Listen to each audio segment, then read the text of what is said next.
Muy buenos días.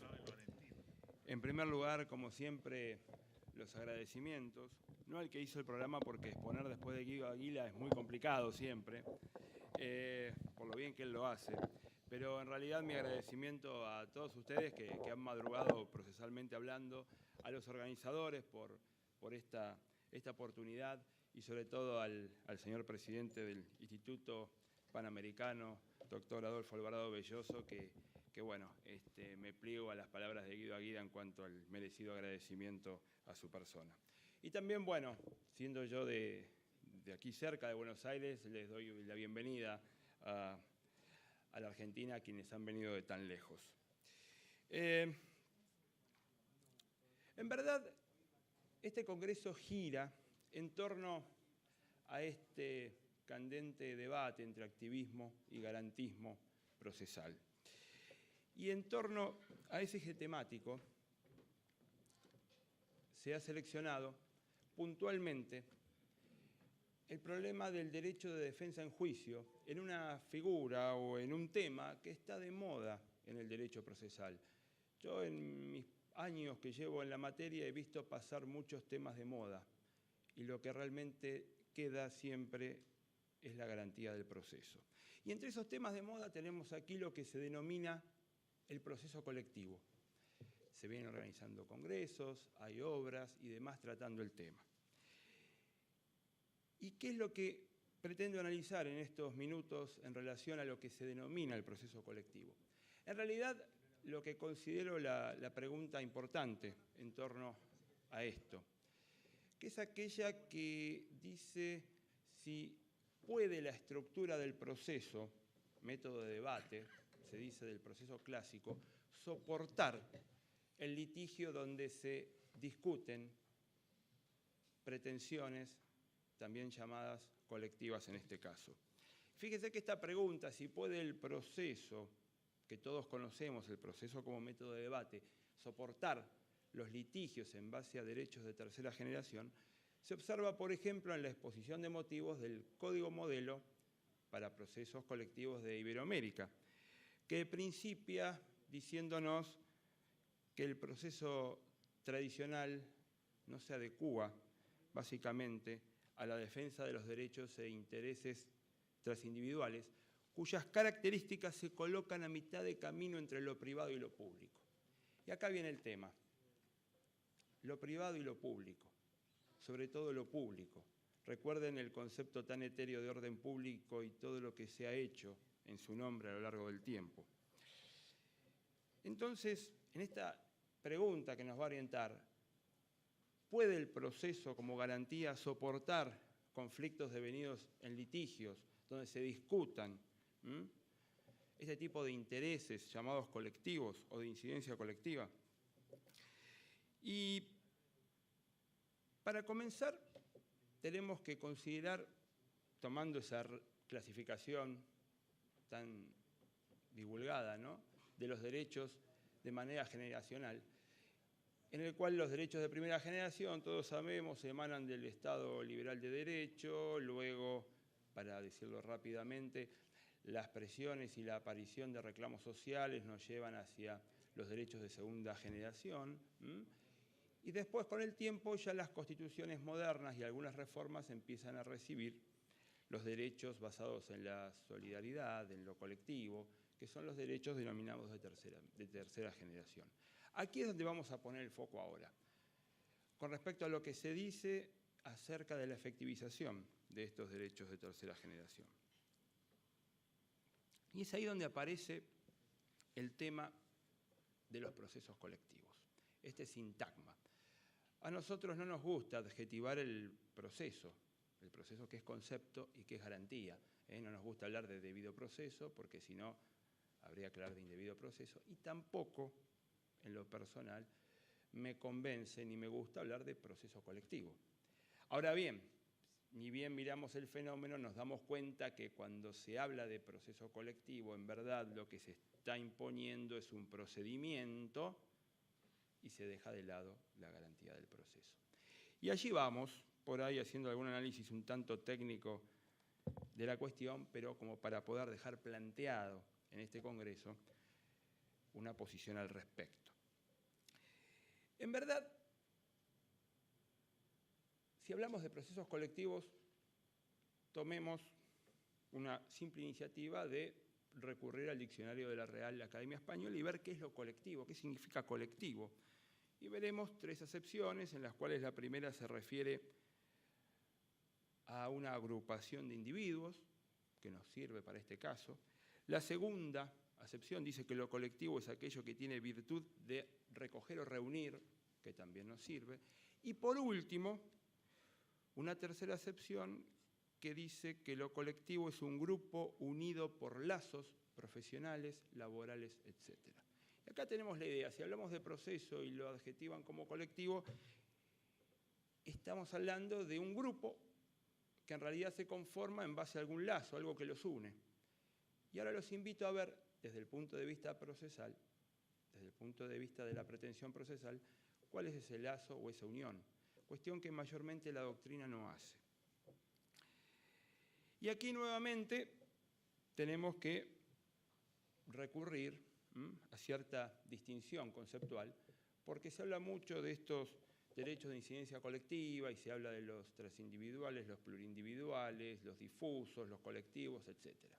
Entonces, en esta confusión, en esta multivocidad y equivocidad, ¿no?, que se presenta nuevamente aquí, en el lenguaje procesal, por lo menos voy a tomar partido, así como lo ha hecho Andrea Meroy, por la clasificación que, de alguna manera, y sin entrar a distinguir lo que son los intereses de los derechos, justamente distinguir o diferenciar entre intereses supraindividuales, que son aquellos de carácter indivisible, y los intereses plurales homogéneos, que son divisibles.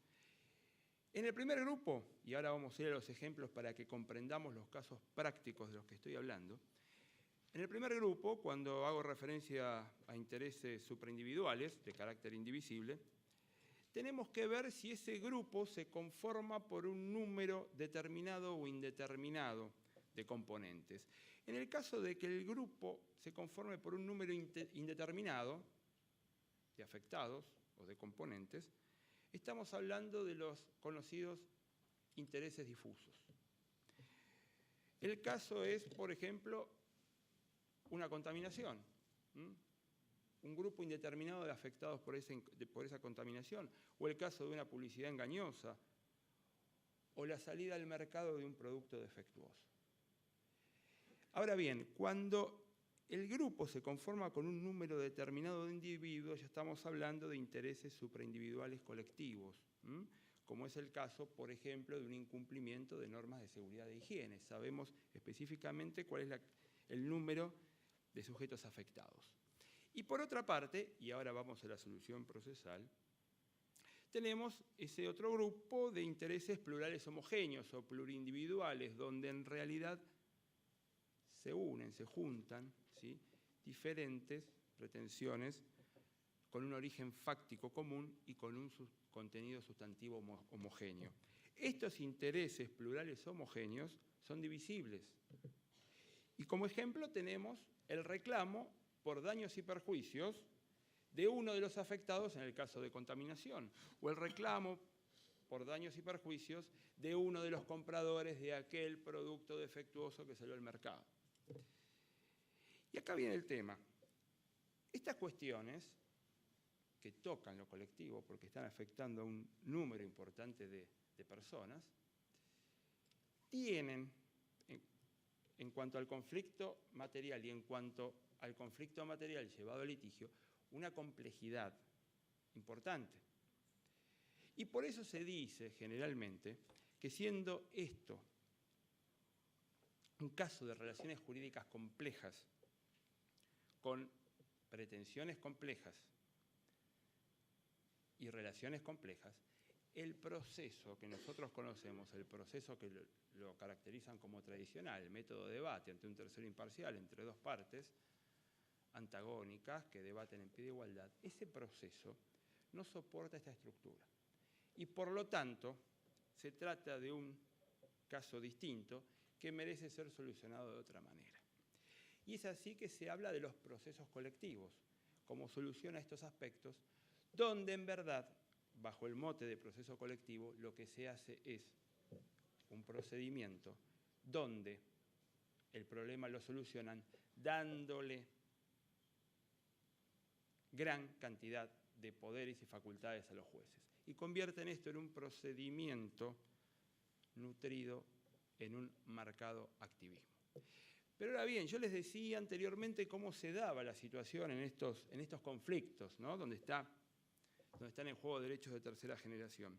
Y básicamente fíjense que si bien son complejos, eso lo reconocemos, no por ello se debe dejar de lado la garantía del proceso. Y el derecho procesal de alguna manera nos da, o mejor dicho, nos da, afirmándolo, la solución a estos problemas complejos. En el caso puntual de los intereses supraindividuales, aquellos difusos o colectivos, en realidad lo que se hace es recurrir a casos de legitimación colectiva extraordinaria. Por eso la ley pone o brinda supuestos de legitimación extraordinaria colectiva para poder debatir estos problemas. El profesor Juan Montero Aroca habla, o mejor dicho, escribe en una de sus obras, que justamente estos casos de legitimación extraordinaria se basan un poco en un interés social, lo que nos lleva, o que ha llevado en la evolución del derecho procesal, de alguna manera a ir socializando el concepto de legitimación. Fíjense que estamos viendo y analizando el fenómeno desde la pretensión procesal. El otro grupo, que es el referido a intereses plurales homogéneos, que como les dije son indivisibles, la solución pasa por contemplar el fenómeno desde la temática de la acumulación pretensional y en algunos casos eventualmente desde la óptica de la representación conjunta. Recuerden algo que repite el profesor Adolfo Alvarado Belloso, la importancia de observar el fenómeno procesal desde el concepto de pretensión. Esto también era algo que enseñaba Humberto Briceño Sierra, quien también ha escrito acerca de la pretensión, diciendo que es uno de los conceptos olvidados en el derecho procesal. Y fíjense que en estos casos de intereses plurales homogéneos, lo que hay son elementos de la pretensión. Recuerden que nosotros adherimos a la división de la pretensión en tres elementos, subjetivo, objetivo y causal, y a su vez el elemento causal lo subdividimos en dos subelementos, que es hecho e imputación jurídica. Hay conexidad cuando alguno de estos elementos o algún subelemento coinciden al comparar pretensiones. Y básicamente en estos temas, en estos complejos temas, vamos a encontrar conexidades o bien simplemente causales, o bien mixtas objetivo-causales cuando hay una relación jurídica inescindible, caso de un condominio de por medio, o también básicamente el fenómeno de la afinidad, que es cuando la conexión, la unión, el lazo de que les estaba hablando para poder entender qué es esto de lo colectivo, se da en el subelemento hecho del elemento causa de la pretensión. ¿Y a qué viene todo esto? Que justamente desde el derecho procesal podemos observar el fenómeno y no incurrir en esto que se viene propagando, de que se trata de un fenómeno distinto que sirve como pie para dejar de lado el proceso como garantía. En un sistema democrático, entendiendo la democracia como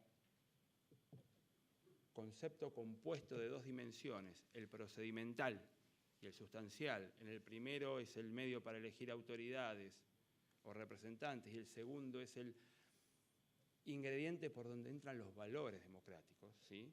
De esa manera, recuerden que el proceso como garantía está puesto como herramienta de efectivización de derechos, por lo tanto no podemos en ningún caso dejarlo de lado.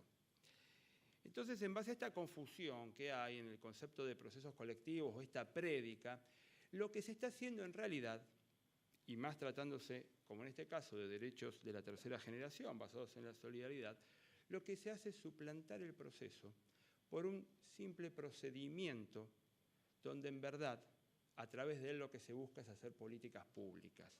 Y fíjense, el fenómeno reconocemos que es complejo, reconocemos que esta acumulación de pretensiones va a generar acumulación de procesos en un procedimiento. Vamos a tener procedimientos muy complejos, pero no por ello debemos dejar de lado la garantía del proceso.